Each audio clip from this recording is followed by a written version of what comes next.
Di sebuah kampung kecil di pinggiran kota, terjadi kejadian yang membuat seluruh warga gempar.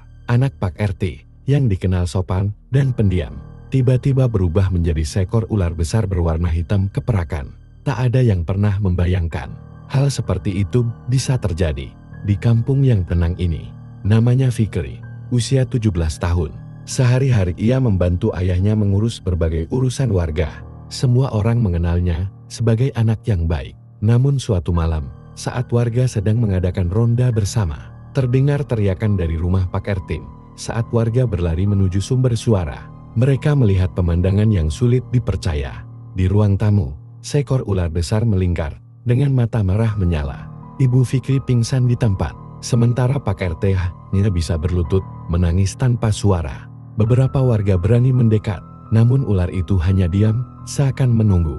Anehnya, di tubuh ular itu ada bekas kain sarung yang biasa dipakai Fikri. Semua mulai berbisik-bisik, menyebut-nyebut bahwa ular itu adalah Fikri.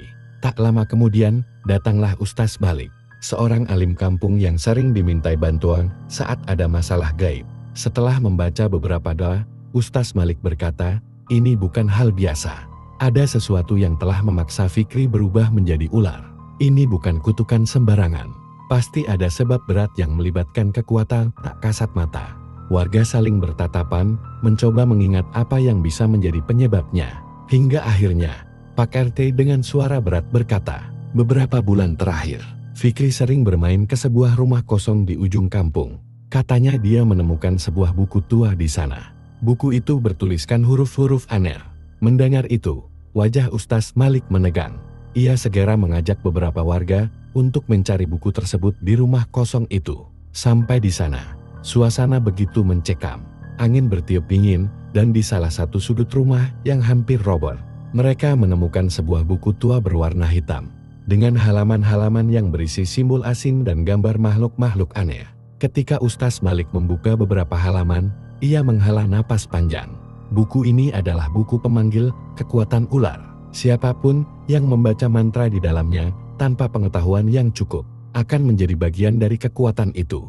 Menjadi ular itu sendiri, kata Ustaz Malik lirih. Pak RT terduduk lemas. Tolong, Ustaz, tolong kembalikan anak saya. Ustaz Malik memejamkan mata, seakan berpikir keras. Ada satu cara, tapi risikonya besar. Kita harus memanggil roh penjaga buku ini, meminta maaf, dan memohon agar Fikri dikembalikan. Namun, kalau kita gagal, bukan hanya Fikri, kita semua bisa celaka. Warga mulai panik, ada yang mundur perlahan. Ada pula yang tetap berdiri mendukung Pak RT. Malam itu, di bawah bulan purnama, ritual pun disiapkan. Lilin-lilin dinyalakan membentuk lingkaran, dan Ustaz Malik mulai membaca ayat-ayat suci. Udara terasa berat, dan tiba-tiba, dari kegelapan, muncul sosok bayangan hitam dengan mata kuning menyala. Sosok itu tertawa kecil, suaranya serak dan menggema. Kalian memanggilku, untuk apa? Tanyanya, suaranya membuat bulu kuduk berdiri. Pak RT memberanikan diri maju, suaranya gemetar, kami memohon, kembalikan anakku, jangan hukum dia. Sosok itu menyeringai, memperlihatkan deretan gigi tajam. Fikri telah membuat perjanjian tanpa tahu. Membaca mantraku berarti menyerahkan jiwanya padaku, tapi ada satu cara. Kalian harus memenuhi satu permintaanku. Semua orang menahan napas. Apa sebenarnya permintaan makhluk itu, dan berapa besar harga yang harus dibayar untuk mengembalikan Fikri ke wujud manusianya? Dengan tatapan penuh ancaman, sosok hitam itu melangkah maju ke lingkaran lilin. Namun anehnya tak bisa masuk ke dalamnya. Ia hanya berdiri di luar batas. Matanya menatap tajam ke arah Ustaz Malik dan Pak RT. Aku ingin satu nyawa, sebagai ganti, satu jiwa manusia, untuk ditukar dengan jiwa Fikri. Terdengar bisik-bisik warga yang langsung berubah jadi gumaman panik. Beberapa mundur, tak ingin terlibat lebih jauh. Pak RT tertegun, tubuhnya gemetar hebat. Ia memandang ke arah sosok ular besar yang masih melingkar di dalam rumahnya, seolah berharap itu semua hanya mimpi buruk. Tidak bisa yang lain? Tanya Ustaz Malik, mencoba mencari celah. Makhluk itu tertawa pelan, lalu menjawab, jika tak bisa memberiku satu nyawa malam ini, maka Fikri akan menjadi milikku selamanya. Saat fajar menyingsing, dia tak akan pernah bisa kembali jadi manusia. Pak RT jatuh terduduk. Ia menangis terisak. antara tidak rela anaknya menjadi ular selamanya, dan tidak sanggup mengorbankan nyawa siapapun. Lalu tiba-tiba, suara dari kerumunan terdengar, "Ambil saja aku." Semua menoleh. Seorang perempuan muda melangkah keluar dari barisan warga. Namanya Sari, sahabat kecil Fikri, yang diam-diam menyimpan rasa padanya sejak lama. Ia berjalan pelan ke arah lingkaran. Wajahnya tenang, meski tangannya tampak gemetar. "Fikri pernah menyelamatkanku dari tenggelam saat kecil. Dia satu-satunya alasan aku hidup. Biarlah nyawaku jadi pengganti." Pak RT dan Ustaz Malik sontak berdiri, menahan langkah Sari. "Tidak, Sari.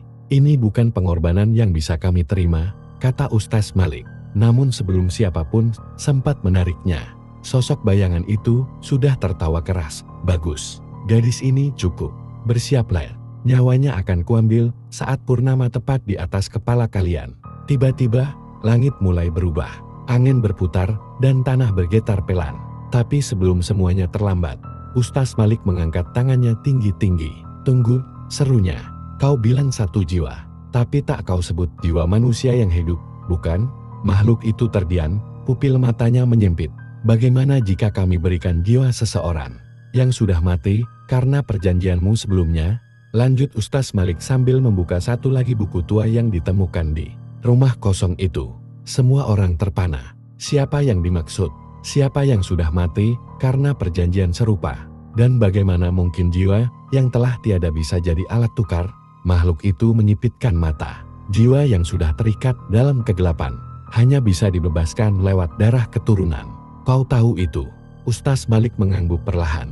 Dan Fikri adalah keturunan dari seseorang yang dulu pernah memanggilmu, bukan? Makhluk itu menyeringai, samar tapi mengerikan. Akhirnya kau paham. Kini semuanya menjadi jelas. Fikri bukan sekadar anak yang tak sengaja membaca mantra. Ia membawa darah dari leluhur yang dulu pernah memanggil makhluk ini. Perjanjian lama itu belum lunas dan Fikri, secara tidak sadar, menjadi kunci. Malam semakin larut. Bulan purnama tepat berada di atas kepala. Ustaz Malik bersimpuh di tengah lingkaran lilin, memegang kitab tua dan sebilah pisau kecil. Di hadapannya, Fikri yang telah berubah menjadi ular, kini tampak gelisah, matanya berkilat, namun tubuhnya bergetar, seperti sedang berjuang untuk keluar dari dalam jerat kutukan. Pak RT duduk di sampingnya, menggenggam tasbih dan air mata yang tak henti mengalir. "Jika ini karena dosa leluhur kami, maka biarlah kami yang menebusnya," bisiknya lirih. Ustaz Malik mulai membaca doa. Lantunan ayat suci mengisi udara yang berat. Di tengah bacaan, ia melukai telapak tangan Pak RT dengan pisau kecil itu, meneteskan beberapa tetes darah ke tanah di tengah lingkaran. "Demi ikatan darah, demi keturunan yang terbelenggu, kami bebaskan ikatan lama ini. Wahai makhluk gaib, terimalah jiwa pendahulunya, dan bebaskan anak ini dari jerat gelapmu." Tanah bergetar, angin melolong. Dan dari pusaran di tengah lingkaran muncullah sosok bayangan menyerupai manusia, tua dan rapuh. Wajahnya mirip Fikri, tapi penuh luka dan tatapan penuh duka.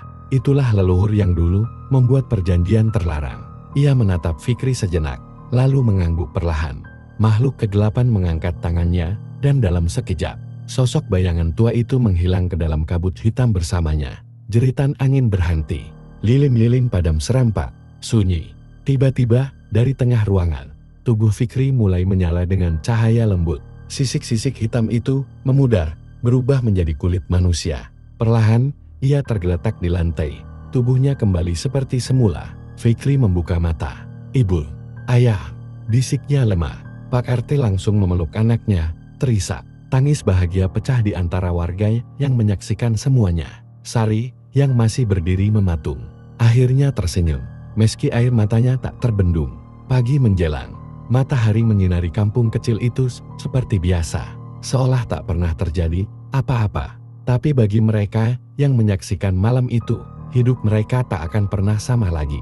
Fikri sembuh, namun tak pernah lagi mendekati rumah kosong itu.